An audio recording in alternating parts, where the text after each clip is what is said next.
Olá a todas e todos, o meu nome é Miriam, sou assistente social da Universidade Federal do Triângulo Mineiro, na cidade de Uberaba, doutoranda do Programa de Pós-Graduação em Serviço Social da Universidade Estadual Paulista. O artigo a ser apresentado, ele tem como tema a política de ações afirmativas para ingresso no ensino superior brasileiro, com considerações acerca dos desafios para sua execução. Esse estudo, ele parte da experiência profissional como assistente social, trabalhando com a política de ações afirmativas nas instituições federais de ensino brasileiras, desde a sua implantação em 2012. E ele tem como objetivo identificar alguns dos desafios ainda enfrentados pelos estudantes e pelas instituições após quase 10 anos da sua implantação.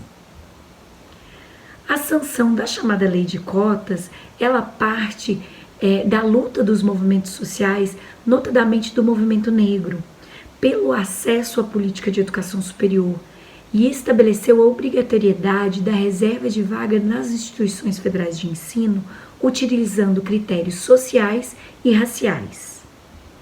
A forma como historicamente se constitui a trajetória da educação superior no Brasil, ela demonstra que esses espaços foram ocupados prioritariamente pelas elites detentoras do capital econômico, social e cultural. O acesso à universidade, ele sempre significou um obstáculo, especialmente para estudantes oriundos das classes menos favorecidas. A democratização do acesso à educação superior, ela vem ganhando espaço, especialmente na agenda do governo, com a entrada do Partido dos Trabalhadores na presidência, e fomentou a partir de então políticas públicas de expansão nas vagas, assim como ações afirmativas voltadas aos grupos sociais excluídos. Esse não era um modelo de política novo no Brasil, já que a Universidade Estadual do Rio de Janeiro já havia implantado uma política desse cunho desde 2003, seguida então pela Universidade de Brasília. Mas após a implantação da lei federal, é que as instituições federais de ensino tiveram obrigatoriamente de se adequar ao processo seletivo e ao atendimento desse público em seu espaço.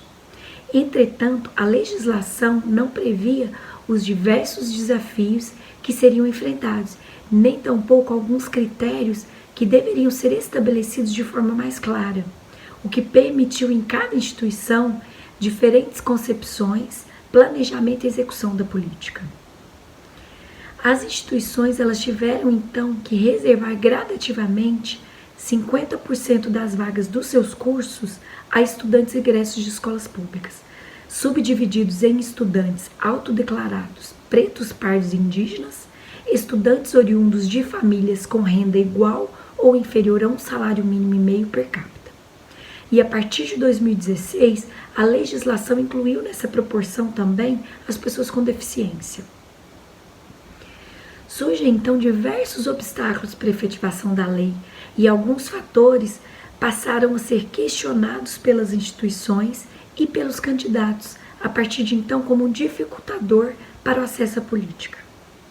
O primeiro ponto que se refere à porcentagem das vagas reservadas para estudantes oriundos de escolas públicas é que, segundo os dados do IBGE, do Instituto Brasileiro de Geografia e Estatística, mais de 80% dos estudantes de ensino fundamental e médio estudam na rede pública brasileira, mas menos de 20% estudam na rede particular. E são exatamente esses 20%, menos de 20%, que ingressam nas instituições federais através da ampla concorrência. Ou seja, menos de 20% de estudantes têm acesso à metade das vagas de todas as instituições federais de ensino. A porcentagem definida pela lei de cotas não condiz com a realidade social brasileira e continua atendendo prioritariamente os filhos das elites econômicas do país.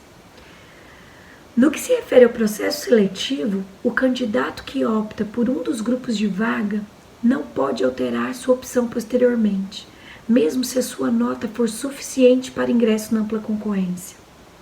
Ou seja, mesmo se a sua nota for suficiente para ingresso pela ampla concorrência, o sistema permite concorrer apenas com a vaga que ele selecionou e ele ocupa uma vaga que poderia dar oportunidade de ingresso para outro estudante.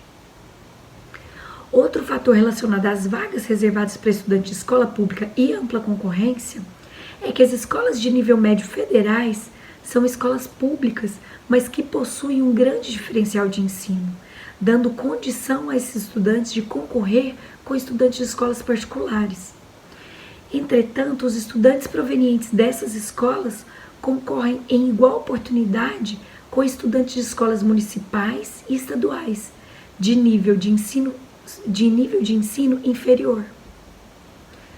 No que se refere aos critérios para candidatos pretos e pardos, a legislação exige apenas a autodeclaração, o que gerou fraudes e posteriormente levou à implantação de comissões de heteroidentificação em algumas instituições para definição dos critérios a serem levados em conta. Comissões que ainda não foram implantadas em todas as instituições e não têm o apoio unânime, tanto dentro do meio acadêmico como dos movimentos sociais. No que se refere aos critérios de renda, as equipes de trabalho formadas para análise enfrentaram diversas dificuldades, já que a legislação previa uma lista mínima de documentos e as equipes não tiveram suporte técnico tanto do Ministério da Educação ou de nenhum outro órgão do governo para acessar dados de renda dos candidatos. Isso demandou uma tarefa árdua e a construção do trabalho de forma diferente em cada instituição, com critérios muitas vezes heterogêneos. Outro fator de grande importância identificado foi a falta de apoio do Ministério da Educação nos programas de assistência estudantil para esses estudantes, sendo constatado inclusive corte nesses programas após a implantação da lei. Isso afeta diretamente o ingresso e a permanência do público de baixa renda nessas instituições. Percebe-se também a falta de apoio pedagógico, de preparo por parte do corpo docente para a recepção dos estudantes de diferentes níveis educacionais. Percebe-se o preconceito por parte dos estudantes do corpo docente. Percebe-se a falta de projetos institucionais de apoio e recepção desses estudantes no meio acadêmico. Hoje, o que se verifica é que mesmo próximo de fazer 10 anos da implantação da política de ações afirmativas nas instituições federais de ensino, muitos estudantes da rede pública ainda não sabem da sua existência, como ela funciona, ou ainda, apesar dela, não veem como possível o seu ingresso na universidade pública. As instituições ainda enfrentam diversos desafios para a materialização da lei, mas mesmo com todos esses desafios, a política de ações afirmativas é uma maneira de mudança social e econômica. É uma política que precisa ser aprimorada, uma conquista para a classe trabalhadora e uma oportunidade de ascensão cultural e social para muitos estudantes. Agradecemos, pois essa é a síntese do nosso trabalho.